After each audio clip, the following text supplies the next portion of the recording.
don't have to create a full screen. Just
prepared to sing too, which is going to be great.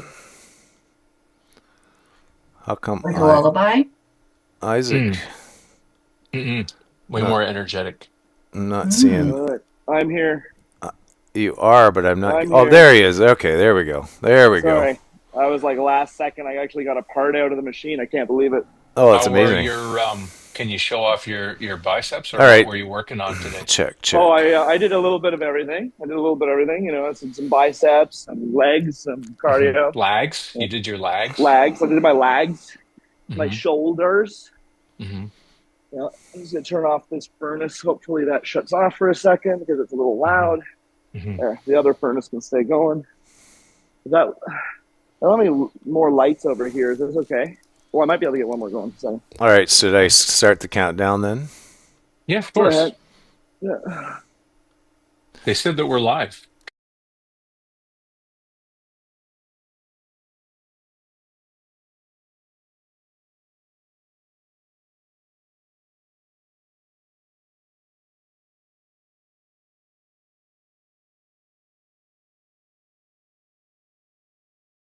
But Just like, Okay, there we're like live. seriously, Mark. Seriously, Mark.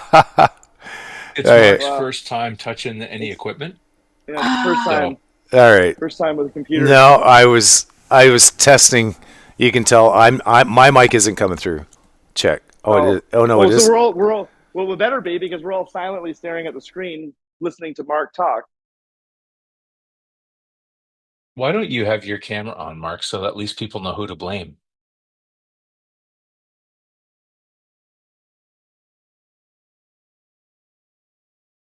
Here we are. We're live. We're We did live, it. everybody. No, I We're refuse to live. be live for this. I refuse to be Yeah, live for this. yeah. I want pre-tape. Guys, we're in the factory right now, in the You lobby of the have factory, and I just did the first ever test shot in one of these injection mold machines over here of a You're part. going to have to explain all the things you just said and your Well, creepy gloves. my creepy gloves because the molds are hot and I don't want to burn my hands. So, but or we're also raving. We can do this too. See, you didn't Oh, know right, you right, didn't know right. I had that skill, right? You forgot that I could do this stupid thing with my hands, and I don't remember Hmm. why. Yeah. All right. Hmm. So I'm gonna try not to make Randall sick by moving the camera.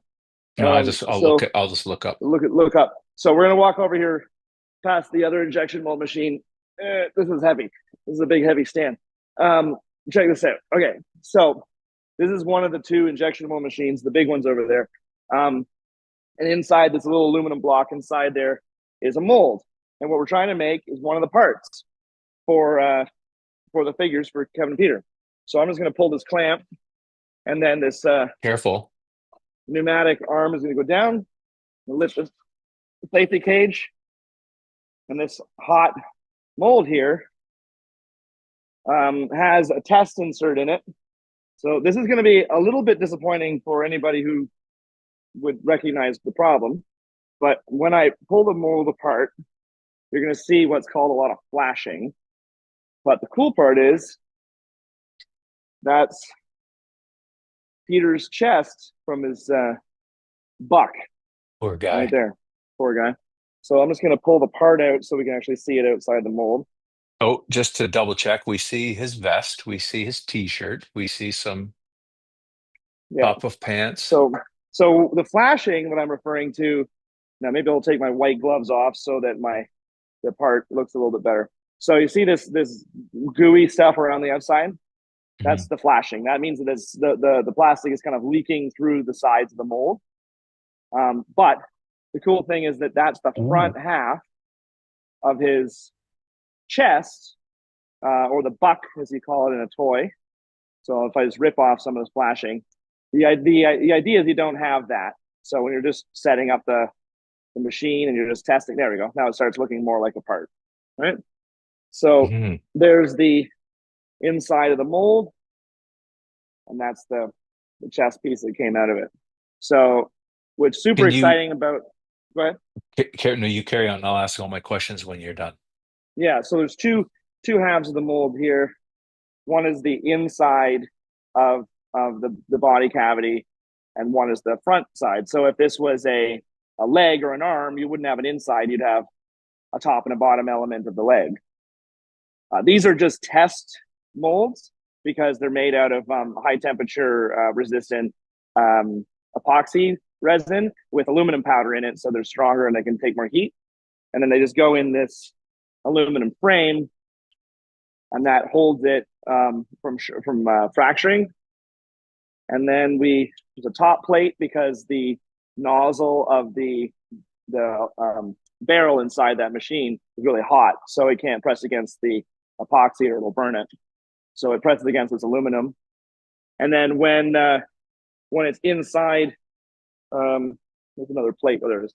When it's inside here, I'll try to get my camera a little bit closer, and you'll see what it looks like. It's a little bit more exacting when it's done. Let's bring the camera right off here. So inside the machine, the mold is sitting there, and when I close the safety gate, it makes a loud squeak.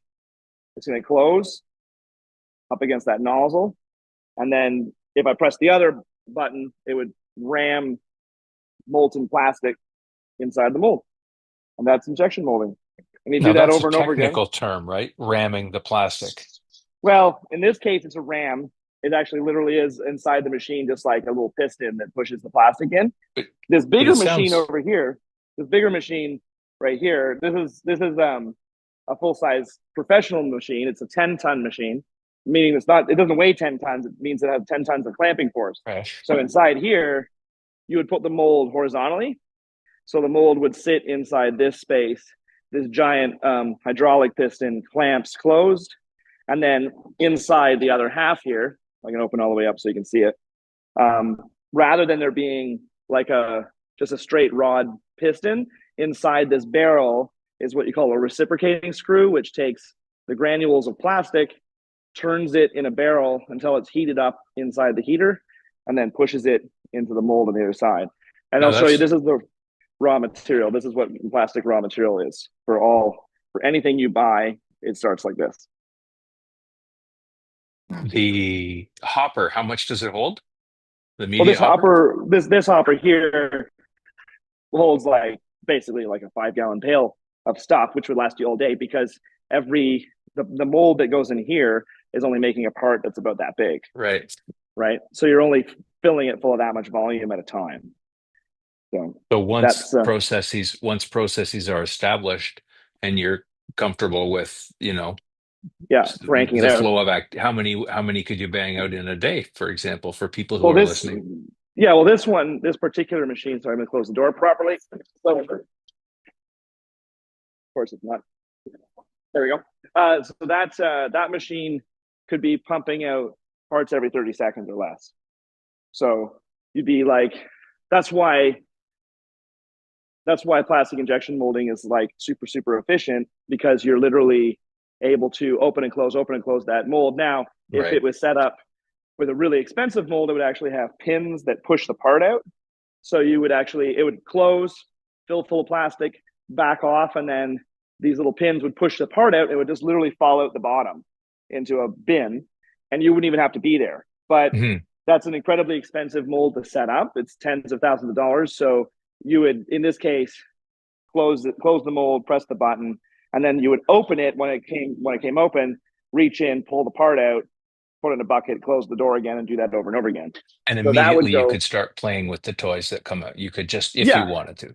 yeah. Well, essentially, because plastic um, is an inert compound, right? It Hmm. starts like Hmm. a hard thing. You melt it, but it only turns into like a tar, and it Hmm. really stays that tar only at that temperature. So once it cools down inside the mold, almost instantaneously, Yeah. it becomes a new part. So in this case, yeah, I could, like, if this was a different the finished material, we would put that in a bin with the other parts, clamp them together, and then start doing paint ops so that it would Hmm. be like, his vest and his different elements would be all painted. So I know I'm speaking for everybody else who's watching this, and Harrison's here. So there's Harrison. Um, the molds, the tooling. Yeah. Can you talk a little bit about that and how you managed to get that? Like, just so everybody knows, Isaac is the toy wizard. Mark and I, we talk to him as much as we can, but he says so many things that we don't understand. So it's a voyage of discovery for us as well. Well, I'll pull out another tool to show I, you because I, it's I a little I bit. should say, I'm speaking for myself. Mark probably understands every aspect of this. Well, Mark's a little bit more technical than you are, but it's the yeah. Well, it's what we call a tool. Well, to like in mold making, like when you're making a plastic mold or a mold for plastic injection, it's called a tool. This is a metal one for a toy knight. So this little toy knight has a lot. You can't really see it very well, maybe on this camera, but it has a No, lot it's of pretty good. surf.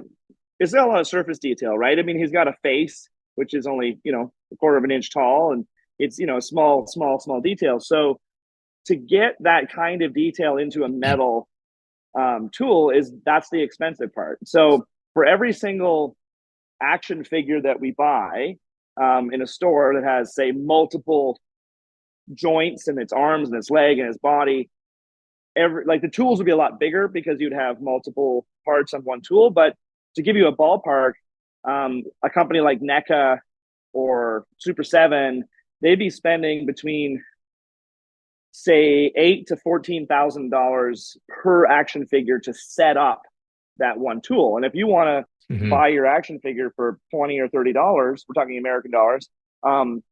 That's why you have to sell tens of thousands of them to amortize that cost out, because Hmm. that's the most expensive part, is the setup, the tooling. So what we've been trying to develop is a way to make the tooling domestically without breaking the bank, so to speak. Basically, we're just trying to come up with new and different ways to get to a high detail finish metal tool that can operate these machines without being $14,000 per figure. And now, so to think about without going into too much detail, right now there's probably somebody who contributed to the Kickstarter who's thinking, wait, did I buy those machines? Did I buy? No, like this is a whole separate thing that is happening. You're bending hell and fire to make this happen. You should just, without going into details, you should talk about how you're really working so hard to bring these pieces together in a um, like not in a normal capitalization for a toy company. You're really building this through love and agreements and friendships and 100%. Like in this room that I'm standing in is part of a building that a friend owns. So we're getting as much help as we can. I mean, even the painting in this room was done for free by a friend. And so, like, basically, a lot of companies in North America that are plastic injection molding companies would tell you, well, why would I come and make your toy line because you only want to make 500 or 2,000 of them? We make so much money making the rubber ends for the legs on a folding chair, because most companies domestically are making consumer products that we don't even think about, right? They're just part of another thing, or they're part of a car. So if you if you're somebody like me, I'm basically am very passionate about making a specific category of product, which is toys. Specifically, I want to make toys for kids. So this Kickstarter, the element of the Kickstarter that is the toy related element, feeds into a machine that a machine when I make, I don't mean just machines, but feeds into the system that I've been building. The brand of the element for the past 7 years, we've been developing this idea. So this is just the catalyst to really take us over the edge. We're able to now look at that. We just pulled a part out for the first time. I don't even fake that. I literally ran down here tonight with the pneumatic hose I needed for that, plugged it in, got a part out in 20 minutes, and went, "Oh my god, we did it! We got a part." Yeah, So, and sorry, just to point out, I was actually also trying to get to the point that this you're developing this on the side, and you're basically abusing the privileges that some other people are making agreements with you to help this Kickstarter happen. Hundred That's percent. what I'm getting Yeah, at. I've Yeah, got I've got just so multiple people different. know. Yeah, I've got multiple different products that are either products that we are toy lines that we've designed internally, or that other people are coming to us saying, "Let's work together and make this." And we're basically all of it works together to create the capacity to do what we're doing now. Like, we have a question. What is the brand of the smaller injector? This smaller injection mold machine, that's called a Morgan press. Unfortunately, Morgan presses had been made for um, 40, 50 years. I think originally, if I'm not mistaken, originally that machine was designed as an in-house testing machine at either Hasbro or Mattel, ironically, unrelated to why I bought it. I think it actually was part of a toy company. So a company called Morgan Press or Morgan Industries had made and sold those in California for 40 years. And we had started negotiating buying one about 6 years ago. I put a deposit on it, but then I couldn't afford to buy the rest of it. And then COVID happened, and essentially that company disappeared. So the owner of the company was a really, really nice guy named Chuck. And I kept in touch with him, and I said, and he was grateful that I was understanding of the fact that I had just lost a lot of money on a deposit for a machine that he could no longer deliver. So it was actually really nice that he sold us this one that was a test machine that they had in the factory that was just there.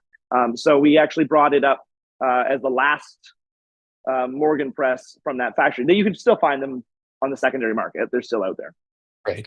But again, what's happened is the Kickstarter is happening because you've made significant investments and structured much of your life to sort of develop this stream on the side. And what the Kickstarter has done is allowed you to have an opportunity to do it in a way that meets some other needs that we have as a company, like a film company. And so there's a unique opportunity here. I just wanted to establish all this specifically because some people might say, I contributed to this Kickstarter and this guy bought this stupid machine. None of that is the case. Just Yeah. trying to make Yeah, that clear. hence the story. Like that was years ago before we had Yeah. done this, Yeah. and really this is thank God my wife puts up to with me still, because this is like a massive shift for this is the big Yeah. jumping off the cliff's edge as an entrepreneur to go, okay, let's make toys domestically. Here we go. Yeah. And so are there any other things that you would want to point out right now physically, like the tooling that you had, the Pete Buck? Where did you Yeah, get it's that piece from, for I example? made that one yesterday. So I'm actually just testing. It was just a test one. So I'm making different tests to see how far we can push different materials to do that type of tooling inexpensively. So we'll see how far we can get with those type of things. Who's your tool and die cutter? Like, do you have a That relationship that's going with a that's tool? literally that's literally cast by hand. But the cut ones, we actually haven't really established whether we can or would cut these, because we would either cast them by hand with these type of resins, or have them made into wax and then cast into metal. And then Right. otherwise, but the actually really fascinating thing is that a guy literally downstairs from me right now just moved in, is a tool and die maker, and we're talking about doing CNC cutting and stuff here as well. Nice. All right. So should we switch over and have Amy talk about this sweater scenario? In which case, guys, if it's okay, I might jump off this if that's all right, because I need to run and keep doing this before it melts more plastic. Yeah, just leave it, leave If your we'll, camera going. I'll go run back over there. Yeah, yeah, it'd be fun. Okay, so we had the Christmas sweater contest, and we have two winners um, to have their art in your view from the sewers. And our first winner, and I'm sorry if I mess up the the saying of any of your names. I'm so sorry in advance. Ian Cherry and Vanilla Zombie were the ones that got their art submission into the book. And then also, I wanted to do a shout out to Maddie's art as well. She was a runner up. Her art was fantastic as well. Yeah, I think they're backwards. Yes, that's Ian's. That's Ian's. And then, Ian Cherry's actually here live. yes, I love all the little details. Look at those little, the turtles at the Amazing. top. So cool.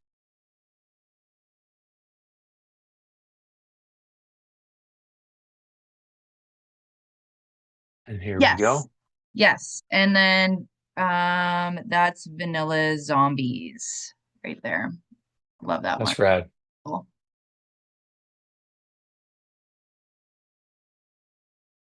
That's crazy. And then this is Maddie's art one. This is super cool as well. I love the details Oh, in I there. And I love see. how she describes everything in there too. Super cool. He's done like a design mock-up. Yeah, very cool.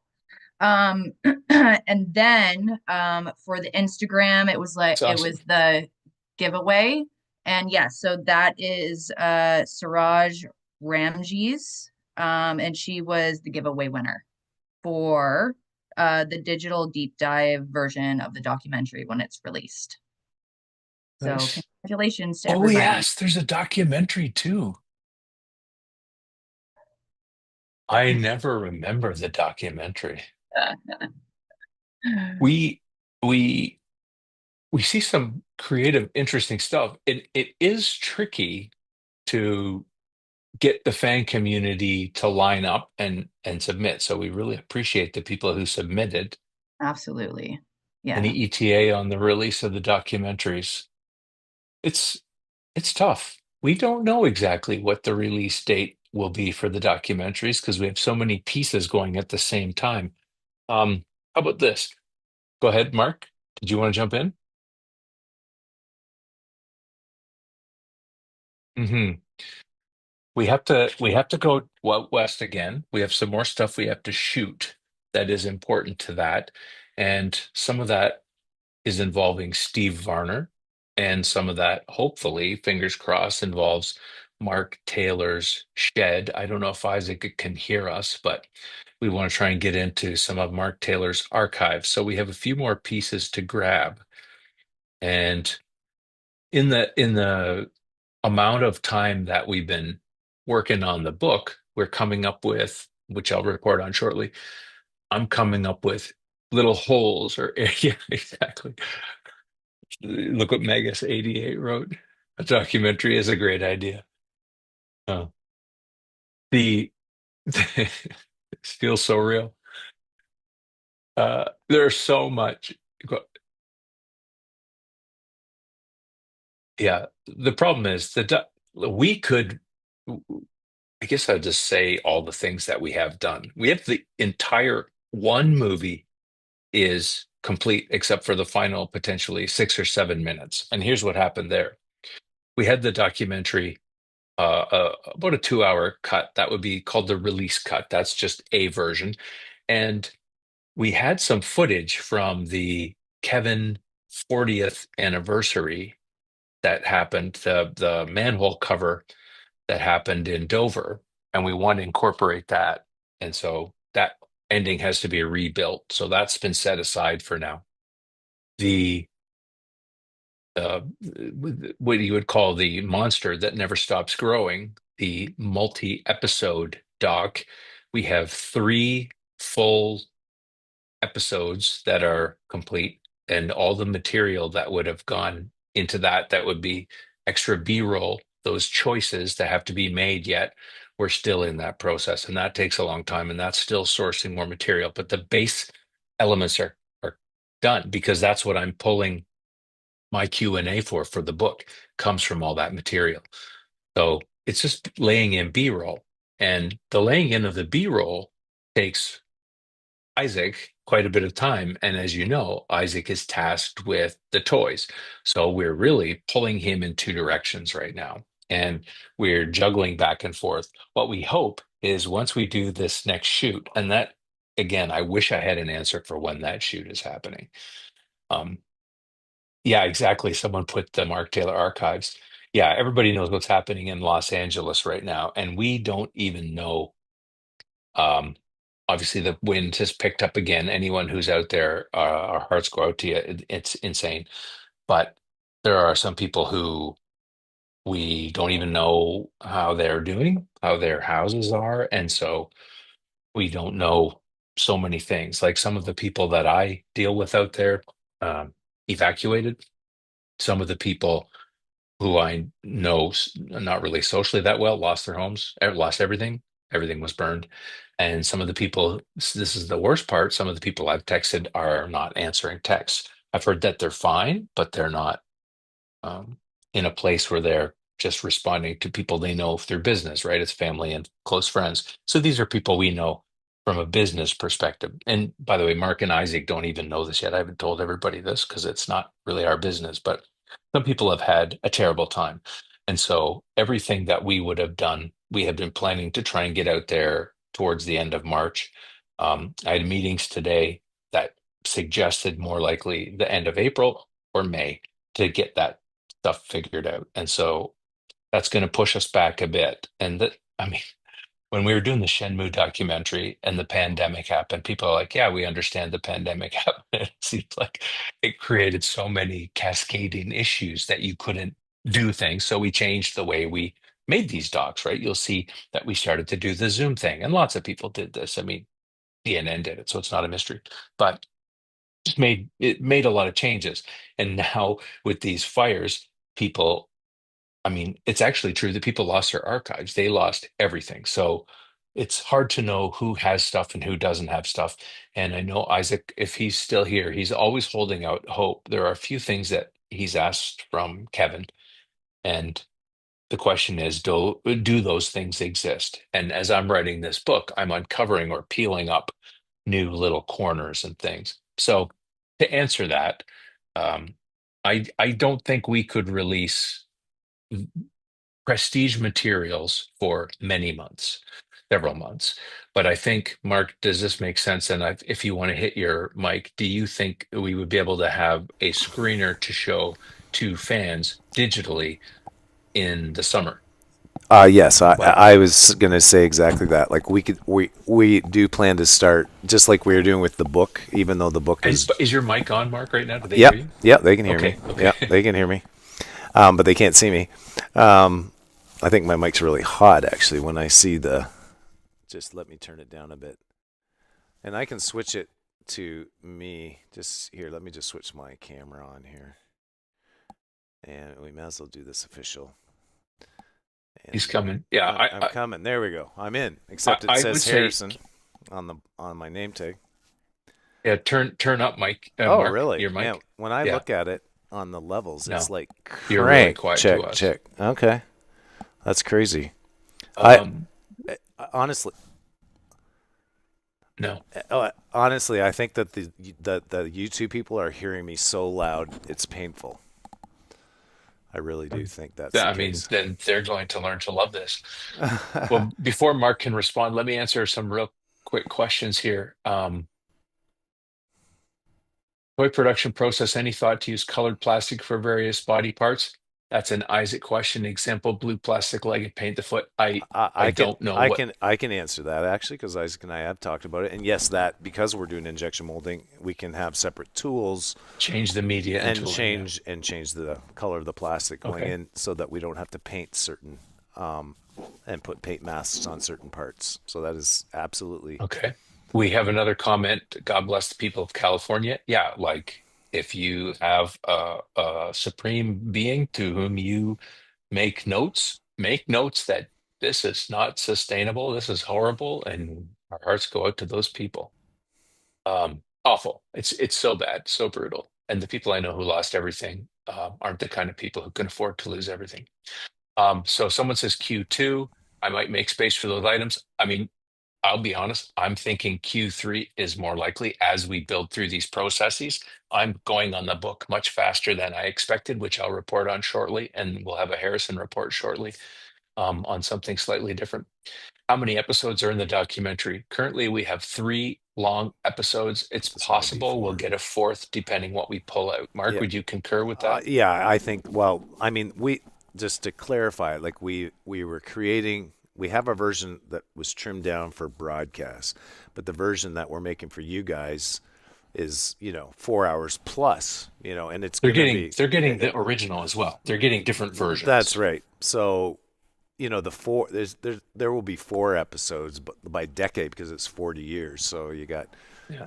yeah, the first 10 years, the next 10 years. That's kind of how we're thinking of breaking it up, to get that 4 hour plus version of the film. Then Yeah. all those of you that got the bonus features, honestly, it's going to end up being It's madness. 20 hours of extra Please stuff. don't say a number because we No, just I'm don't just know. saying it's a lot. It's going to be a ton. Yeah. Yeah. We have a question. Has Mark Friedman been interviewed? Yes, he has been interviewed for the original documentary, not for this newest one, but I've got some printed material. I've taken some material from him that was offcuts from the first doc, like stuff that wasn't used, and I've put that into transcripts into Q&A. That will go into the book. I could talk about that in a second when I get that up. Um, the licensing bonanza, we don't have a ton of material on that. Not a lot of people talked about that because there was so much, and this is, I'm answering Mr. Crispex. The amount of material that came in was so overwhelming that we don't have um, anybody except Pete. And Pete had so much, I believe he filled a barn. So we can't, we really don't have a full accounting of that. I'm sure there's some Uh, that we have that we Isaac would know more about than yeah. me, but in my work, I'm not seeing a lot of people talk about that in detail. There is no chance of Jeff Rowe, Evan Goldberg, or Seth Rogen. They have made it clear many times through their people and through people we know who are friendly with them that they are not interested in the doc in any way, which is unfortunate. We really tried. When are we getting a digital copy of the documentary? Well, there will be many versions that we would release as soon as we get through to them. And as I say, I'm hoping this summer that we have a peremptory release to start to whet people's appetite as we try to build the more prestige parts. Yeah, because our I'm our looking at, I was go just ahead, gonna say Mark. our goal, for those of you that got the advanced like in process screening, there will be a digital version there that will be, much rougher than the final one will be. So those people that got that tier on Kickstarter will be able to participate in that. We'll also be releasing lots of sneak peeks on these live streams. So tell your friends about that, like just little snippets. No matter if you're a backer or not, like obviously just little chunks of things. And But the digital version will come out. It'll come out ahead of the physical version, just because we'll be able to distribute it Because we could do that. immediately, and what instead of waiting for the physical packaged versions to come and then get shipped. So those of you that ordered the Yeah. digital will get it ahead of the physical one. I know lots of people though that choose to wait to put that physical one in their Blu-ray players. So and And, this, and I'm going to talk about the book soon for those that are asking that question. yeah, Um, a quick comment. Here's one thing. Just when people say, why don't you know when things are going to be done? We know when certain things are going to be done, but we don't know how long our vendor companies will take for different things until we have everything all designed or built. So it's possible that we'll have a digital uh, version of the 2 hour with a release cut, and then versions of each of the episodes, and we could be able to figure out how to release those so that people can see them. But the idea of us knowing when everything's done and color corrected and the music is done and all the things that make it what it is, make it good, in effect as a collectible. And then physical media, I, it's so hard to predict. And if you say something wrong, it's far worse to tell people something and not be able to deliver. It's so much worse than the uncertainty. But we're being completely transparent about what is the uncertainty, and addressing that hopefully makes people feel satisfied. Did you know that Marvel Comics almost bought TMNT back in the 80s? Yeah, and Disney took a look at it. Everybody had a chance to look at it, and everybody said no, it did not work. There was some frustration, and Pete and Kevin were not interested at that point. They were frustrated. If you look at an old interview with Pete and Kevin from the first few months of the Turtles becoming successful, it was clear that, particularly Pete, they were pretty angry at the major publishers because of the way Jack Kirby was being treated and the way ownership was to the publisher and not to the creators. And they were very frustrated. And so they made excellent deals because they were in a position to resist. And I don't mean financially, I mean mentally. They were in a position to resist big publishers when offers were made so that they could maintain control. And if you know anything about Peter Laird, control over the uh, integrity of the turtles was key to him. And it was also, in many ways, it's why Four Kids was the way it was. That was very much Pete's version. Um, it's why you might see him dislike or say publicly he doesn't like certain versions, or he'll be very clear about what problems he has with it, because to him that integrity is important, and he remembers the way Jack Kirby was treated. And it's in that 1986, I think it's an amazing, what's it called? I've totally lost the name of the. I usually have it open in front of me from the old magazine interview. Was it Amazing Heroes? Amazing Heroes, I think. Anyway, you follow those threads and you soon see why they resisted it. But when the sale to Disney almost happened, um, that would have been sort of at a time when it was the flood of interest and they were successful enough. I think that they really, Disney first said no. And then when Disney was interested, Pete and Kevin didn't have to do that anymore. Yeah, Amazing Heroes. Thanks, Ian. There was another question here. You always trust us. Oh, thank you. Not everybody does. Let's have Harrison with a thumb report. I think we should tell people about this. You may as well, like in case people want to know a little I bit mean, of if a. you want me to contribute to the PSAs of why you shouldn't use a mandolin, I yes. think, well, what people may remember, you're my son, and at one point we were talking about the book together, but there's been a long period of time where you haven't been doing a lot of book writing. Can you maybe you want to just talk about the dangers of kitchen tools? Yes, I mean, I'm sure you can't see it perfectly, but there Oh, it is looks part of so my much better. thumb removed still. But yeah, I did cut off part of my thumb with a mandolin and couldn't type very well as a result of that for quite a while. Unfortunately, I haven't had time to really prioritize the book. I'm also actually studying right now to test to be able to get an interview for a job because that's where we're at in the job market. So we are So, where we are, I guess. but I Thumb thought and it would be all. good.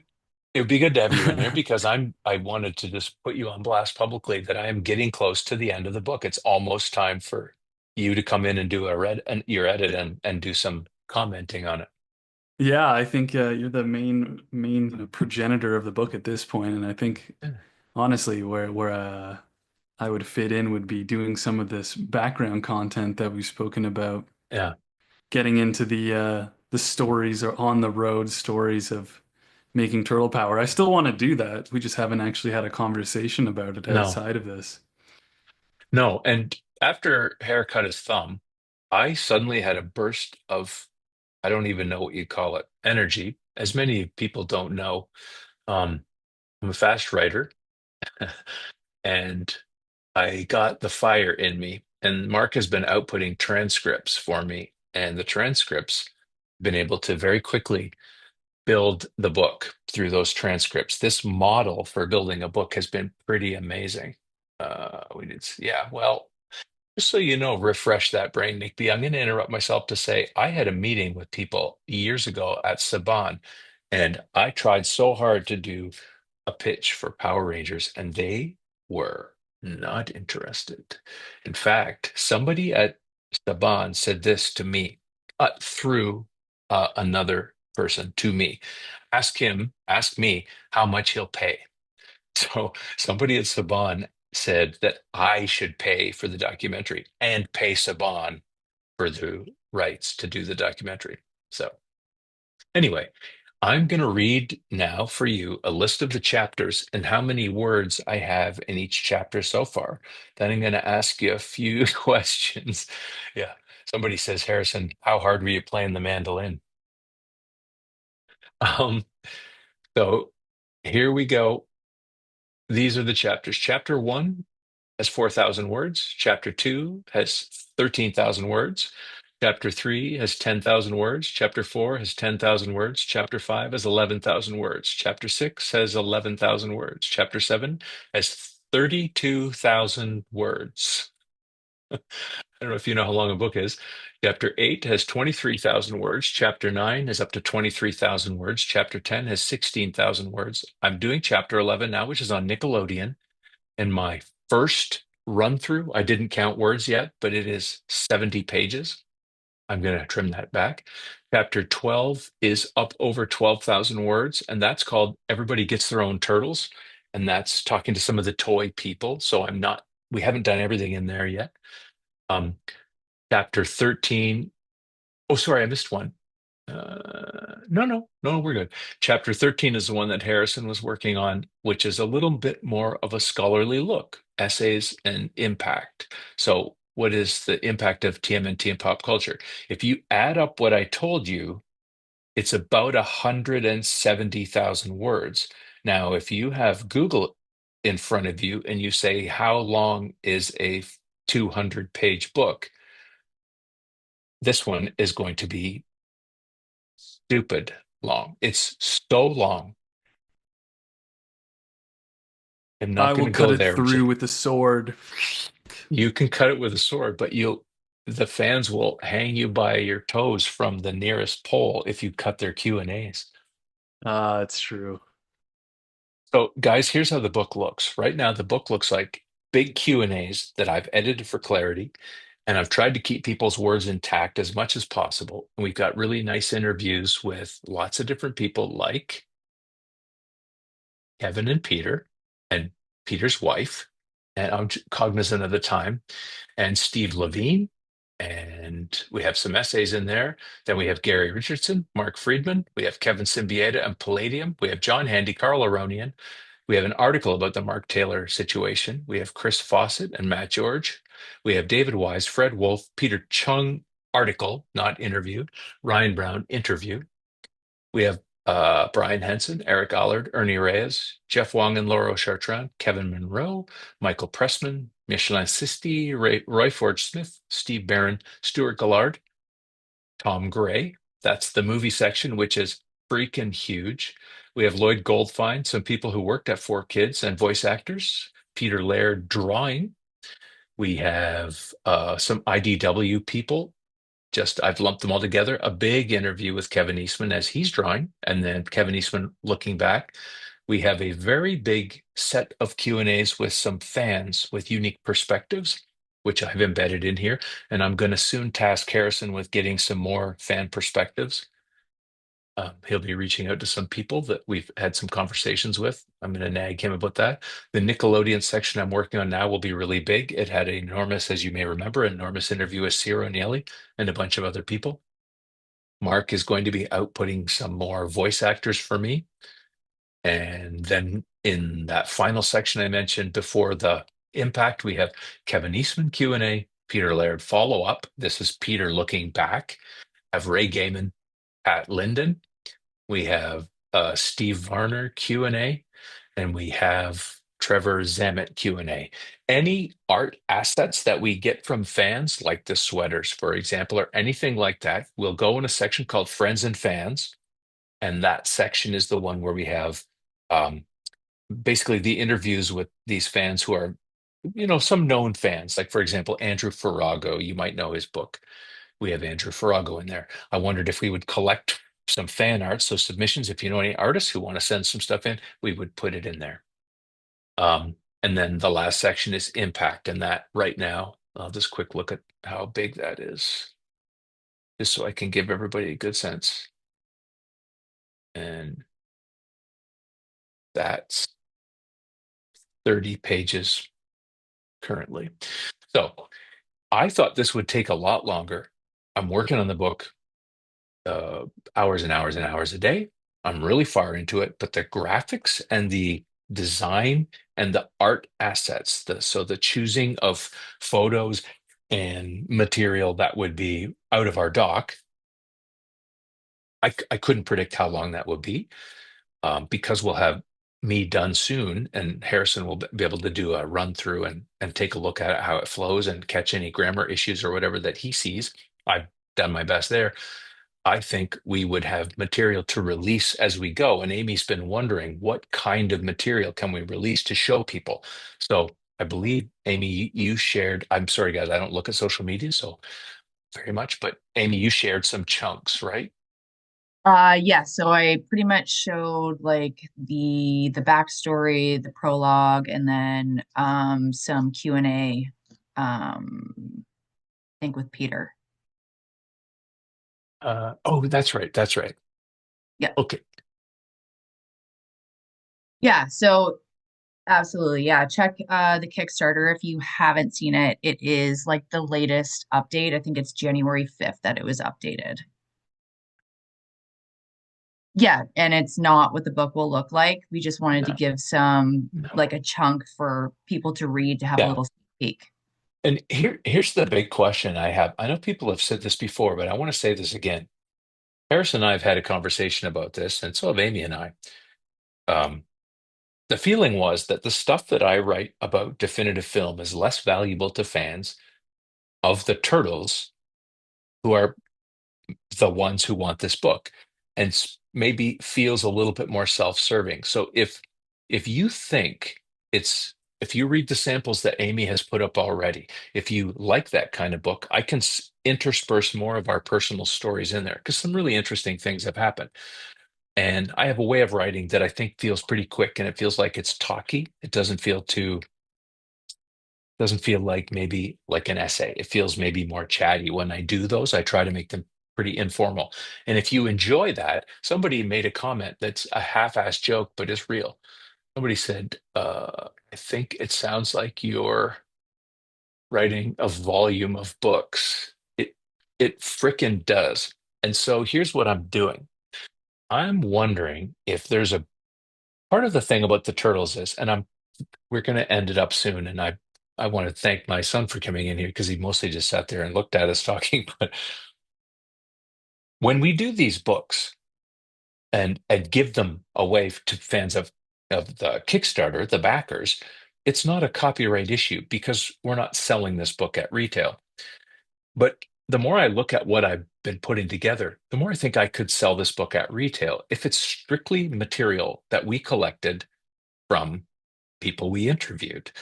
Like it's not like we're pulling material from anywhere else. And it's stuff that we shot from our documentary, largely. Um, so it's possible that I'm building a minimum of two books, and the two books would be a book for Kickstarter fans that has everything, and it doesn't. We're just putting everything in it, and we're not concerned. If someone were to say, "You can't sell that book," we would say, "We're not selling this book." That's the point. That's We are giving it to our friends who backed us and supported us. But if we write a book that is a, a book that's ours and it's our material, um, if there's interest, I would go. Somebody mentioned DK. They're a tough sell. Insight is a tough sell, but I have connections at Titan Books because I'm tied to the Conan franchise. And I could potentially reach out and try and get an actual publishing deal. And because the way this And book your is being written, daughter. yeah, my daughter. Yeah, my daughter is also a YA writer. You can go and find her, MK Lob. She's good. And her publisher probably would just put their thumb right in my eye. She's in a very specific field, isn't she, here? Yeah, I was just making sure she got a plug, while we're talking Yeah, publishers, that would just be yeah, disingenuous yeah. otherwise. Her third book is coming up soon. Go check it out. To Steal from Thieves. But I am interested in that, and I am interested in a way to do that and get this out there. And just out of curiosity, Mark and I have got such a process going right now. We think we might be able to do this for the He-Man documentary and potentially the Dark Crystal documentary and potentially the Shenmue documentary. Like we could take some of the interviews that we've done and see how it feels because I've really got a process going and I'm kind of on a roll. Which is interesting. So let me go back and take a look at any other questions. April interviews the turtles in the Q&A. That's pretty smart, dude. Um, yeah, I think about how I could do that. Would love a retail book. Libraries could get it. Listen, your mouth to God's ears. Let's hope. You like the informal writing. Oh my God, who is Turtle Nexus? You're my best friend. I mean, I know who you are, but it'll be fun to have fictional Q&A. That's very interesting. I'll say this, the Ciro Nieli interview is, I'll say this as a filmmaker, is one of the best interviews I've ever done. Um, Legendarily in our business, you get an hour with somebody if you're lucky. One time I was going to interview someone and they said, I'll give you 20 minutes. It ended up being longer. You get about an hour. And when you see those boiled down, the transcripts boil down, some of them are tiny, and you remember them being huge. One example might be the conversation with Kevin that I remember being so long, ended up being about 2,500 words. And then I think I wrote this in the article. Oh shit, we went out for lunch after, and I'm remembering going out for lunch and I'm putting that into the interview. So that conversation, I have more information in my head. But that interview with Ciro Nieli, it was really something. And so you're gonna love it. Did I miss the art contest winner? Yeah.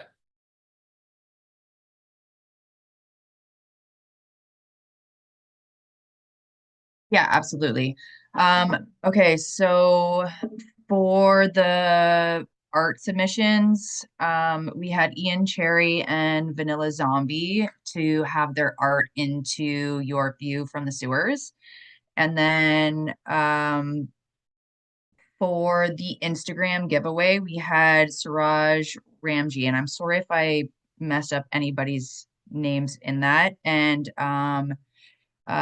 Suraj won the digital deep dive version of the documentary. Yeah. Um, I'm going back through. Yeah. I'm going back through other questions just real quick, and I'm seeing somebody say, "How about a live in-person screening with Pete and Kevin in Northampton?" I mean, that would be amazing. Um, I just can't imagine how we would be able to pull that together. Um,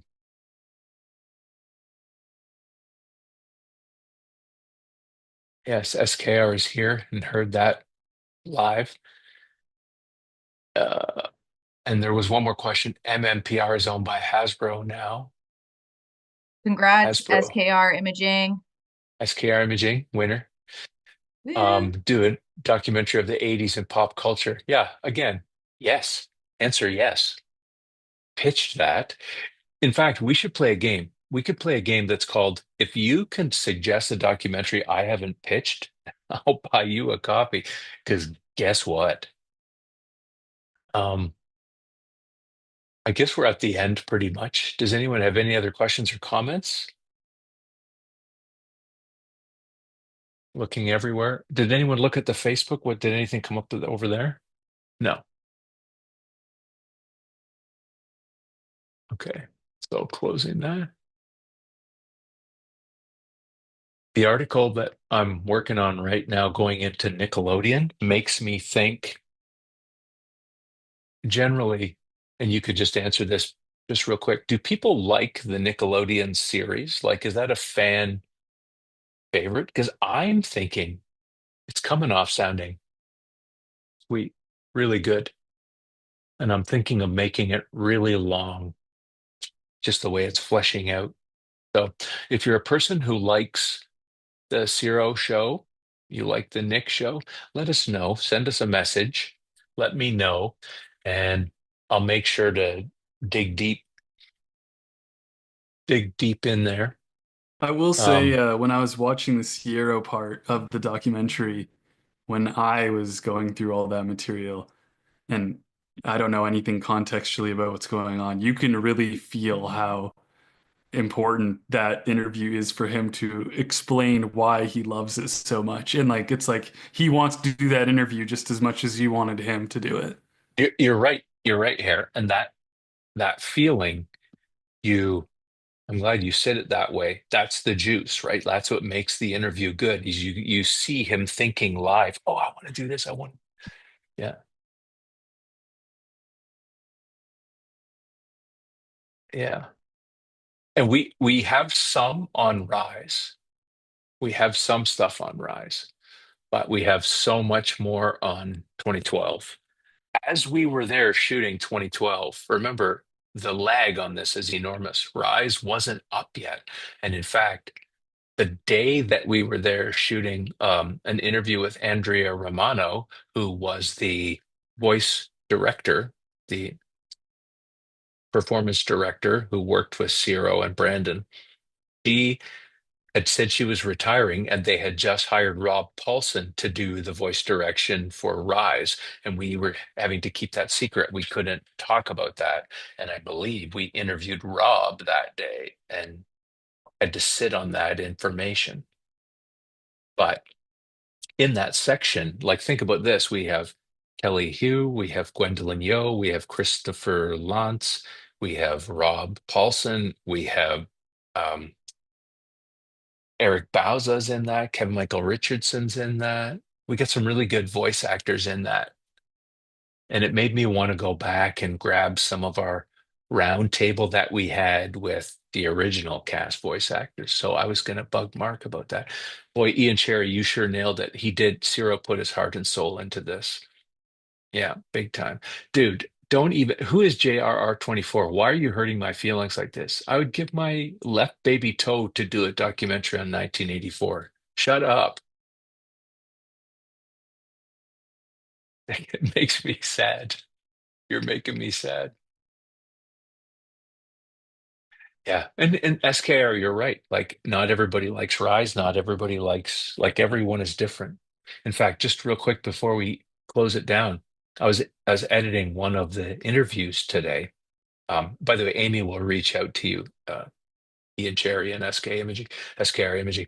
I was interviewing somebody today, and they were like shit talking so hard I had to cut some out. Like it wasn't like they said, I didn't like that. It wasn't for me. Like it was rough. And I thought, "Ah, it's too mean. And it wasn't mean. It wasn't that they were being mean to oh, you're born in 84 and I was 19. Um, it wasn't that they were being mean to the show. Like you make a show, people don't like it. That's fine. You can take shit about it. They were being mean to people who liked it. And that's what's no good. Like, it's one thing to say, I don't like Rush, but it's another thing to say you don't like people who don't like Rush. That's intense. So somebody got a little feisty that way and said that's talking shit about other fans, and I don't want to have that in here. And so no We're offense not to here for anyone that. else. We're not It's here for not that. nice. Not nice. Mm-mm. Yeah, nobody wants that. Anyway, um, I think we made it to the end. We're feeling pretty good. We've answered everybody's questions. Ciro show is loaded with callbacks, 100%, because turtles are life for Ciro Nelly. By the way, don't sleep on Brandon Auman. Brandon Auman, pop culture uh, collector. His house is a madhouse of collected stuff. And so what you see in 2012, 2018 Turtles is their shared love of pop culture all embedded into the show. So they have encyclopedic knowledge, encyclopedic collections. So that's why you see like their versions of the Universal monsters and different voice actors who came up that were like crazy casting, like Roseanne Barr or whatever, right? Clancy Brown. Like they're pulling from pop culture history and layering that in there. So pretty interesting. Um, all right, guys, where are we at? We're going to wrap it up. Again, thanks to Harrison and Amy for tying up their Fridays. I'm sure they were going to have way more fun than sit here and listen to us, but look at that. And guys, we're gonna get more information from Isaac. Here's what I know about the new Last Ronin movie. Um, and I shouldn't even say this. I've been trying to pitch that team. That's the same team that made Smile, same group that worked on the horror movie series Smile, I believe. I tried to get a pitch out to that team and say, hey, we're doing this documentary. Look at this Kickstarter. Look at this. We know the community. We'd love to cover Last Ronin. We're friends with Ben Bishop. We're friends with Kevin Eastman. We're friends with Peter Laird. We'd love to be in there. And the word that came back to the friend of mine who is tied to those people, this is what they said. Ease off the throttle. We don't even have a script. So there you go. They might by now, but when I pitched that, that was what I was told. Ease off the throttle. Dude, Last Ronin was a New York Times bestseller, so 100%. Um, there you go. No other questions? All right. Special thanks to everybody for showing up. Special thanks to Harrison and Amy for showing up. Special thanks to Isaac for touching hot plastic and letting us know. Mark Hussey, we're going out in Yeah, is he Isaac's still shop, and rolling? he's still working and rolling. He's still And rolling. also, yeah, I I think don't so. think I see it. Okay. Also, special thanks to Mark Hussey for interrupting his editing to come in and do this. Much appreciated. Thanks, Mark.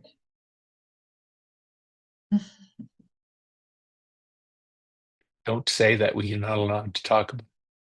Oh, okay. Okay. I almost said what Mark is working on. You're allowed to say? No. Mark's cutting the show Revival from the comic book The Revival by Tim Seeley, and it looks awesome. All right. Law about.